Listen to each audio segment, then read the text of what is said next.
یہ جنگ جو ہوئی ہے کربلا میں، مارکہ کربلا جو ہوا ہے، یہ یزید اور امام حسین کے درمیان نہیں تھا، بلکہ حسینیت اور یزیدیت کے درمیان تھا۔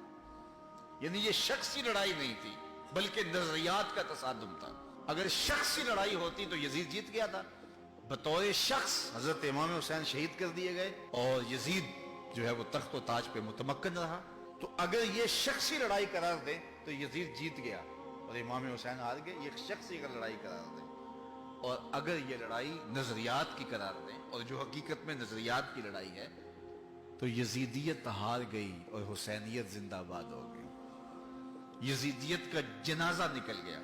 وہ تخت و تاج جس کے لیے یزید نے اتنا کچھ کیا تھا، اس کے اپنے بیٹے نے اس پہ تخت پہ تھوکا۔ یزید کا بیٹا معاویہ بن یزید جب تخت نشین ہوا ہے تو وہ گھر سے باہر 6 ماہ نہیں نکلا، اس کا جنازہ ہی نکلا۔ تو لوگوں نے کہا آئیے نا تخت پہ بیٹھی، کہا میں اس تخت پہ نہیں بیٹھنا چاہتا جس سے آل پیغمبر کے خون کی بو آ رہی ہے، میں نہیں اس تخت پہ بیٹھنا چاہتا۔ اور پھر اس کا تخت سمٹ گیا، اس کا نام مٹ گیا، کلنج کے مرض سے تڑپتا ہوا مرا اور انتہائی ذلت کی موت مرا، رسوا ہو گیا، اس کا نام بھی باقی نہیں ہے۔ میں گزشتہ برس کربلا میں حاضر ہوا تو حضرت امام حسین کا چمکتا ہوا روضہ نور دیکھا۔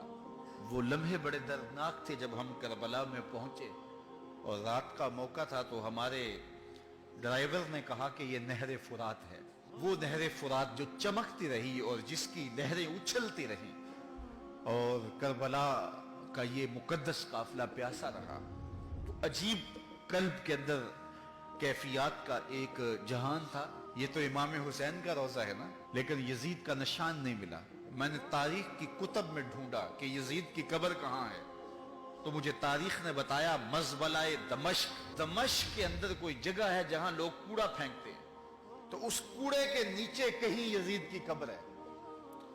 نشان بھی نہیں ہے کہاں ہے، لیکن اتنا پتا ہے اس روڑی کے نیچے یزید کی قبر ہے۔ یزید کی قبر مزبلہ دمشق میں، اور امام حسین کا قبضہ آج بھی کربلا پہ۔ تو یزید کا نام مٹ گیا، اس کا تشخص مٹ گیا، امام حسین کا نام بھی باقی، آپ کا ذکر کی باقی، اور آپ کے تذکروں کی خوشبو بھی باقی۔ تو یہ شخصی لڑائی نہیں تھی۔ میں نے اس دن عرض کیا تھا کہ طلحہ بن عدی بن حاتم نے 30,000 لوگ پشت پہ کھڑے ہونے کی بات کی تھی، لیکن امام نے اس پیشکش کو ٹھکرا دیا تھا، اس لیے کہ آپ حق اور باطل کی راہیں اجالنا چاہتے تھے، اور وہ انہوں نے اجال لی۔ حضرت امام حسین کی شہادت کے بعد بھی یہ جنگیں جاری رہی۔ مالک اشتر کی قیادت میں مختار سقفی کی فوجیں ابن زیاد کی فوجوں کے مقابلے میں فرات کے کنارے لڑ رہی تھی۔ اللہ تعالیٰ نے فتح دے دی، ابن زیاد نے گھوڑے کو ایڑ لگائی اور میدان چھوڑ کے بھاگ گیا، باقی جو بھی قابو آتا اس کو پکڑ کے قتل کر دیا جاتا۔ خیر یہ لوگوں کی پہنچ سے بہت دور نکل گیا، لیکن اس کا جی گھبرا رہا تھا، پیاس کی شدت تھی، گھوڑا بھی ہانپ رہا تھا۔ تو یہ چلتے چلتے صحرا میں گیا تو وہاں اس نے دیکھا کہ ایک خیمہ ہے، تو سوچا کہ میں چلتے چلتے ان سے پانی کا گھونٹ مانگ لوں تاکہ اپنے جگر کی پیاس کو بچا سکوں۔ تو اس نے گھوڑا کھڑا کیا اور ہانپتا ہوا اس نے پردہ اٹھایا، دیکھا تو خیمے میں امام زین العابدین قرآن کی تلاوت کر رہے تھے۔ تو جب اس نے دیکھا تو ایک دفعہ تو شرم سے پانی پانی ہو گیا، لیکن مرتا کیا نہ کرتا، پیاس کی شدت تھی کہ حضرت پانی دیجئے۔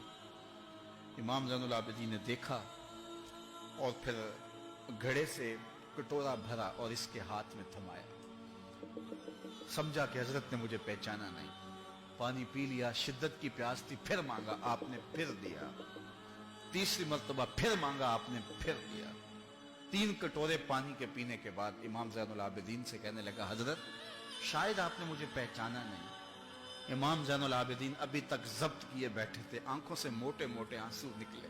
کہا بدبخت تجھے نہیں جانتا جس نے میرا خاندان اجاڑ دیا، 6 ماہ کے بچے بھی نہ چھوڑے، جس نے مخدرات کو اونٹوں پہ بٹھایا، کیا تجھے نہیں جانتا جس نے خاندان نبوت اجاڑ دیا؟ تو کہا حضرت اگر جانتے ہیں تو میرے ساتھ یہ سلوک کیا کیا؟ کہا ایک دن ہم مہمان بن کے تمہارے گھر آئے تھے، جو تم نے کیا وہ تمہارے خاندان کی ریت تھی، آج مہمان بن کے ہمارے دروازے پہ تم کھڑے ہو، جو ہم کر رہے ہیں ہمارے خاندان کی ریت ہے۔ تو یہ شخصی لڑائی نہیں تھی، یہ نظریات کا تصادم تھا، تو امام حسین رضی اللہ تعالیٰ عنہ جو چاہتے تھے وہ ہوا، حق اور باطل کی سرحدیں بالکل واضح ہو گئیں، نہ یزید کا وہ ستم رہا، نہ زیاد کی رہی وہ جفا، رہا تو نام حسین جسے زندہ رکھتی ہے کربلا۔